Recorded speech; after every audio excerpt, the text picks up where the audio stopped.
Et bonjour à tous, vous l'entendez derrière, on va aller voir des poètes aujourd'hui. On va aller voir une course à Montpellier, à l'AMO de Montpellier. Donc c'est l'association Modélisme Occitane. Donc cette course c'est quoi? C'est une course interclub entre Orange, Saint-Affrique et Montpellier. Et si vous êtes licencié, ça compte dans les courses de ligue pour l'année. Donc c'est réparti, les 3 courses sont réparties sur l'année et en plus de ça il y a les courses de ligue. Donc tout ça je me suis fait expliquer très gentiment par le président du club de l'AMO de Montpellier. On va se faire un petit tour des stands. Il y a de très belles machines, j'ai fait un petit tour déjà. J'ai retrouvé le président du club de Saint-Affrique. Du coup, on se fait un petit tour des stands et je vais vous montrer un petit peu ce qui roule.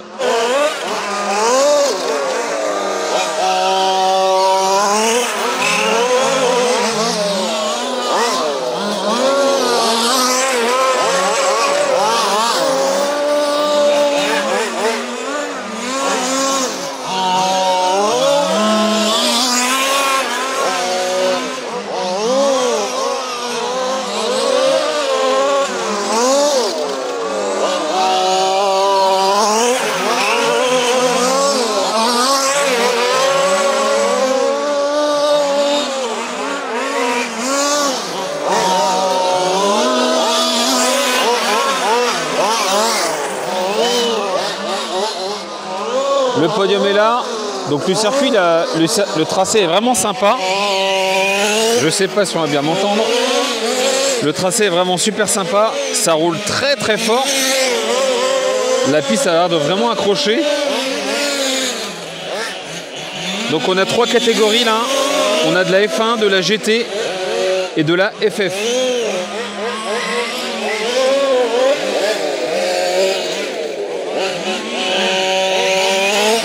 Celle-là elle est vraiment magnifique, la orange j'adore. Je la trouve vraiment très belle.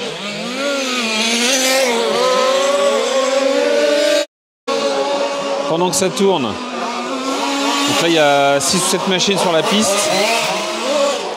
Là on a une jolie carreau, hop, une poussée. Alors là les machines, inutile de dire c'est full alu. Regardez-moi ça comme c'est beau. C'est vraiment magnifique. Elle est super, alors je sais même pas le modèle. On a les diffs ouverts, les supports de diff alu, les triangles, tout est en alu là, c'est waouh. C'est vraiment très très beau. Je connais même pas du la marque là. Est-ce que c'est du Genius ou je sais pas. Sincèrement je sais pas, je vais pas dire n'importe quoi.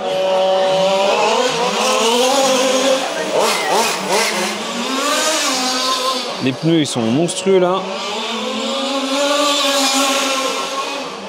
Pour les connaisseurs thermiques, ça vous parlera plus que moi. Regardez-moi cette beauté là. Bonjour. Ah, c'est magnifique. Ça démarre au quart de tour. C'est magnifique. Et là, inutile de vous dire qu'il y a couverture chauffante, il y a la totale là. Alors, la couverture chauffante, c'est pourquoi?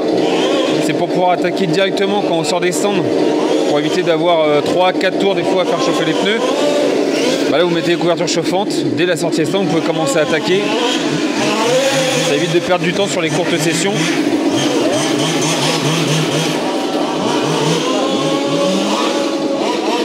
Là carrément ça démonte le moteur pour faire les réglages. Moi je fais ça, je pense que une fois démonté je peux le jeter le moteur.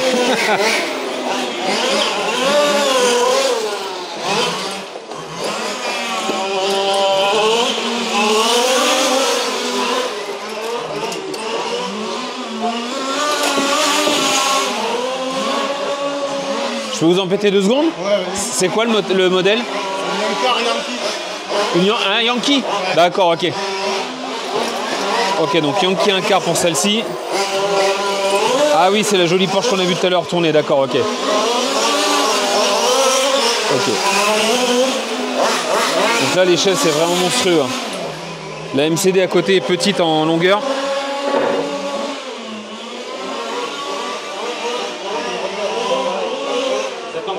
Donc les Yankees, la particularité c'est quoi? C'est une énorme plaque d'alu, carrée, en 5 mm d'épaisseur, si je dis pas de bêtises. Et tout est fixé dessus directement. Donc c'est entre guillemets simple pour la construction. Et vous avez une grosse plaque d'alu. Et puis dessus, bah, tout vient se fixer, les trains, les cerveaux, le moteur, etc.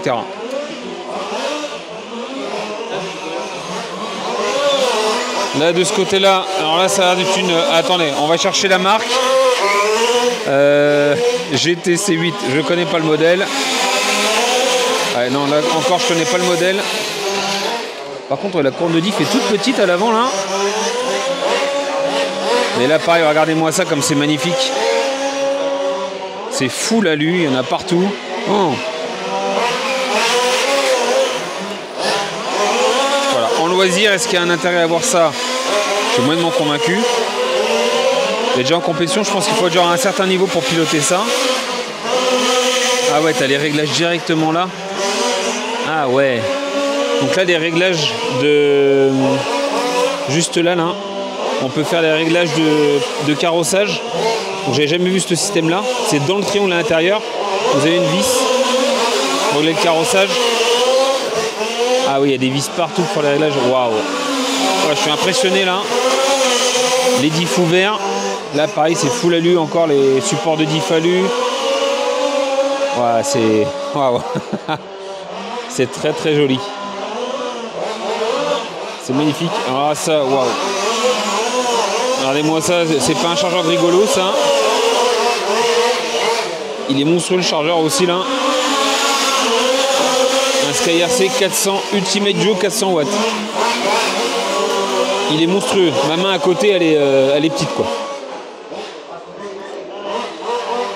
Et puis évidemment il y a les radios qui vont avec. Hein. Les Sanwa, c'est quoi? C'est M17 celle-là ou M44? Ah non, MT5. C'est la MT5 celle-là. Regardez-moi ça, les tables. Ouais, là, on est dans un autre monde. Hein. C'est ça que j'adore, c'est bien découvrir ça parce que moi, en pilotant loisir, puis quand on va s'amuser sur piste, bon voilà, on prend nos voitures, on débarque et puis on s'amuse. Là, on sent vraiment quoi. Les gens chassent le chrono ici. Je peux vous... C'est à vous? Je peux vous demander le modèle? Une GT8. Une GT8, mais quel modèle? Genius. Ah, la Genius, d'accord, ok. Ok. Ça marche. C'est plutôt joli. Ouais, bien sûr. Ouais. Non, mais j'ai un peu de GT8 et d'un 5, mais full alu comme ça, j'avais pas vu encore. Ouais. Ah, c'est magnifique. Hein. Il y a des trucs que j'ai jamais vu, les réglages de carrossage, etc. à l'intérieur des triangles, j'ai jamais vu ça, quoi. C'est vraiment très beau. Ah ouais. Ah oui, la cage est en élu aussi. Ok. En électro, le propriétaire me disait qu'il est full Corsatech. Avant, il était Hobby-Wing et là, il est passé sur Corsatech. Pourquoi? Parce que tout simplement, les réglages sont beaucoup plus simples. Ça se fait directement Bluetooth sur le téléphone. Et ça marche apparemment très bien. Voilà. Donc on y viendra peut-être à tester ce modèle. On verra ça. Donc là, on se retrouve sur un nouveau modèle, enfin un autre modèle que je ne connaissais pas, une Genius. Alors c'est dommage, le propriétaire a mis la carreau, donc bon, je vais pas lui demander d'enlever. Mais ouais, à l'intérieur c'est pareil, c'est Genius, c'est vraiment full alu. Alors je regarderai par curiosité, je vous mettrai quelques prix de modèle, mais je pense que on dépasse allègrement les 2000 € pour ce genre de machine. Là c'est vraiment des voitures plaisir. Hein.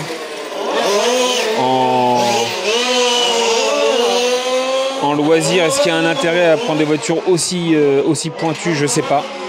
Mais c'est avant tout le plaisir sur ces machines-là. Vous voyez, ça roule full PMT. Il n'y a que ça. La radio, c'est quoi? C'est une Futaba. Ah, c'est peut-être bien la T10, celle-là, la dernière. Ou la 7PX. Ah bah, il y a la boîte. Donc c'est la 7PX. Donc là, la radio, c'est intéressant. Vous voyez, vous avez l'antenne ici qui est inclinable. Et puis toutes les données, vous avez le branchement ici. Il me semble même qu'il y a la possibilité de mettre une carte SD, micro SD, l'écran digital en couleur. C'est ça, la Genius 1/5e, c'est marqué dessus le modèle. Il est en TFHSS, donc ça c'est les systèmes de transmission Futaba. On a le bouton poussoir en bas comme sur la T10, il y a d'autres modèles qui ont ce système là aussi. Les accès rapides, donc ça on retrouve un petit peu la même chose sur les T4 PX. les accès rapides pour les différents réglages. C'est intéressant de voir ça. Ah bah il l'enlève, donc on a de la chance. Donc on vient de le voir rouler, je sais pas si vous vous souvenez, la carreau violette, jaune et blanche là, ça roulait très fort. Et les pneus ça bouge bien comme il faut. C'est du full alu. Allez, on continue. Là on a de la Lambo, donc là c'est de la Yankee. La Yankee 1/5e, donc chez Yankee vous avez 1/5e, 1/4e.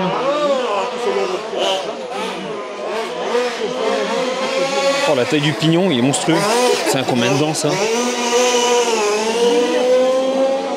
30. Oh, il y a plus de 30 dents sur le pignon. 32, 34. Il est monstrueux le pignon. Donc c'est module 1.5, évidemment. La couronne plastique. Oh, c'est chouette, la vache.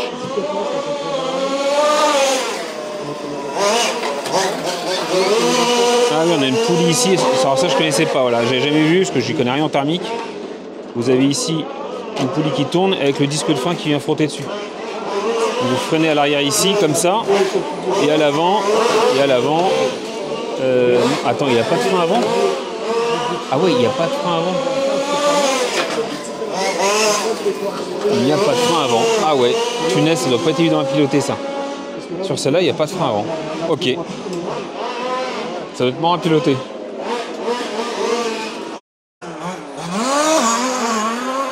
Il envoie fort avec la Genius là.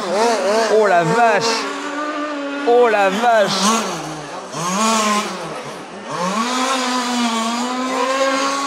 Ah ouais, ça tourne. Hein. La tenue en courbe, c'est impressionnant, ça bouge pas.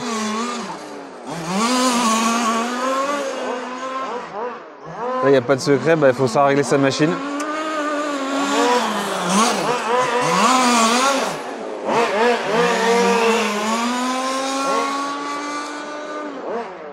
Oh, et ce qu'il met à la F1, il a doublé il y a peu là. Alors c'est pas le même style de véhicule évidemment, mais... Oh, c'est un monstre celle-là. Oh, le pilote il se démerde pas trop mal. Hein. Waouh!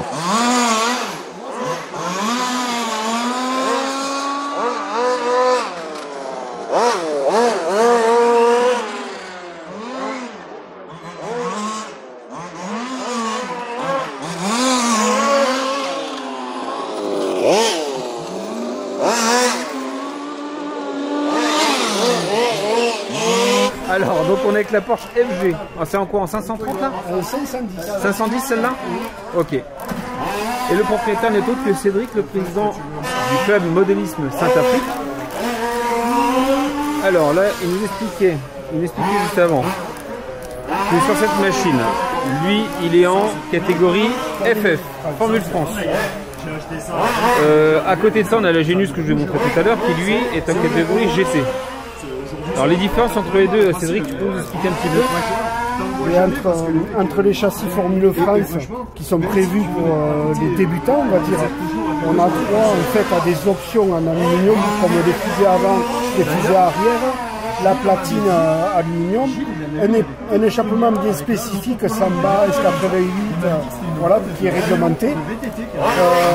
On a droit à un seul frein arrière sur la transmission ou sur le différentiel, avec un embrayage d'origine avec un ressort qu'on peut choisir, c'est la seule chose qu'on a le droit de changer. Et le différentiel non réglable. Voilà.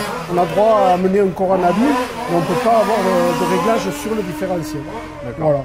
Après, les voitures en FF, par rapport à une GT qui a tout en aluminium, carbone, enfin c'est le summum. Là, c'est vraiment des voitures pour démarrer le 5e pour commencer à piloter, à apprendre à piloter. En fait. Voilà. D'accord, ok.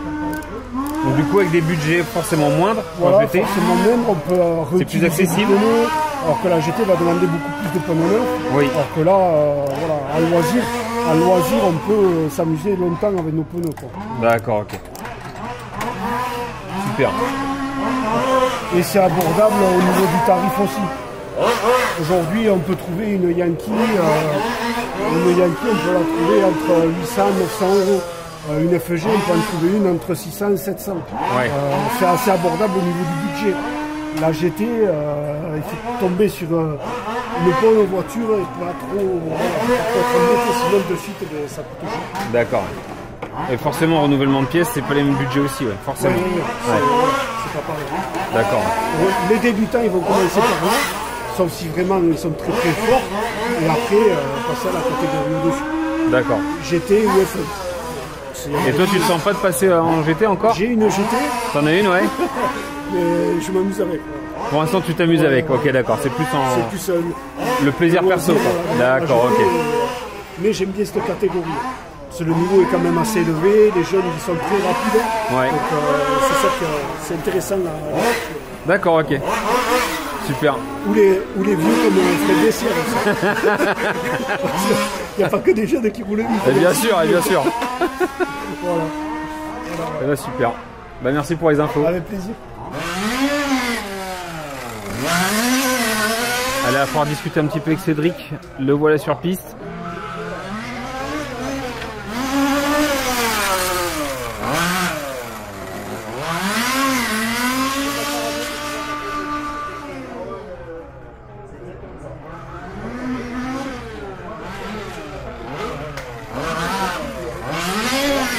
Donc j'ai discuté avec un autre concurrent qui roule en Genius, j'aime pas demander son prénom d'ailleurs, qui m'expliquait que même les carrosseries sont limitées selon la catégorie.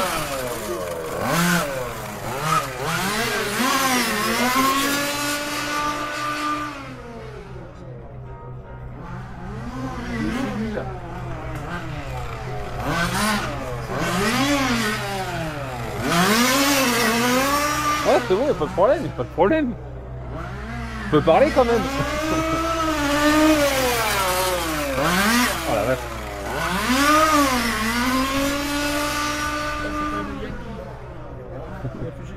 Ah, c'est vieux.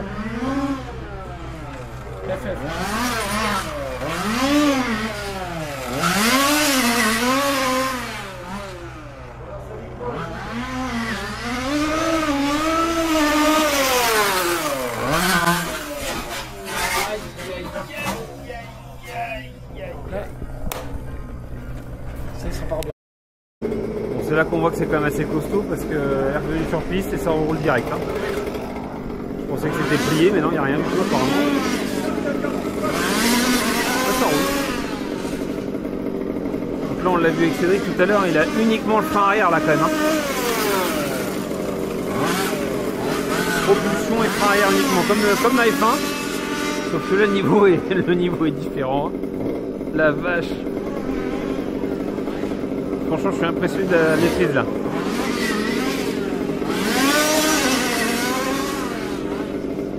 C'est dingue.